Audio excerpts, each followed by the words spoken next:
In this video, I'll show you how you can add custom CSS into your email newsletters. We begin by going to Newsletter Glue Settings and into the Custom CSS tab. Now, it's worth noting that any custom CSS you add in this section isn't going to show up in your post itself. It will only show up in your emails. So the two pieces of code that I want to draw your attention to are the H2 heading. So in this case, you can see that any H2 heading is going to show up as red in our emails. Again, it won't show up as red in our blog posts. And this is the ng Newsletter Glue blue box class. And I'll show you how we are making use of that later on. So now we're in the post that I've created for our demo. So here you can see that this H2 heading should be red. It's going to show up as red in our email. And again, it won't show up as red in our post. And this sentence says this is turned maroon using theme options. So let me just do that and show you. So it won't show up as maroon in our email. And this is turned green by manually selecting the color. And this will show up as green in our email. So again, let me just show you that. Let's pick a nice green. Okay, so why this shows up as green is because when we choose a custom color, this adds the custom green color to the post itself. So it's inline CSS rather than theme CSS. And that's why it shows up in the email.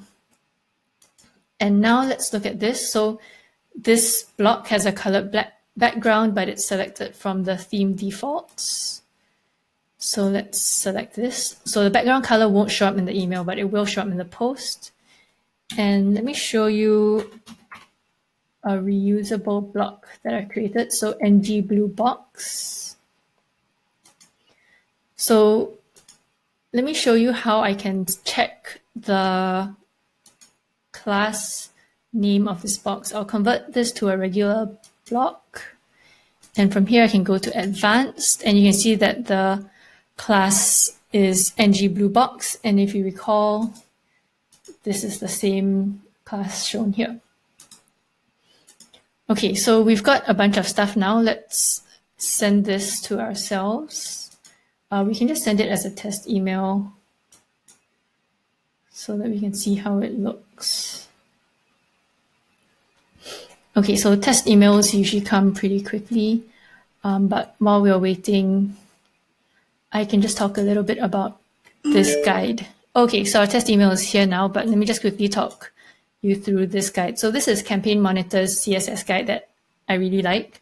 Basically, it shows you what CSS elements are supported for which email client. So you can see that they've checked a whole bunch, dozens of email clients, and it'll show you which CSS elements work and which don't.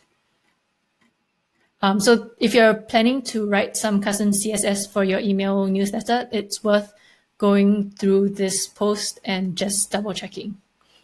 All right. Okay, so here we are in our post, and as you can see, the H2 is red, and this was the maroon that we created here. And it's obviously, as you can see, it didn't show up as red in our email. The green did show up, and this had a colored background, but it didn't show up in our email. And finally, this is the blue box that showed up because we added the custom CSS. So that's it. That's all you need to know about custom CSS. I hope you have fun creating your own email newsletter templates. And thanks for watching.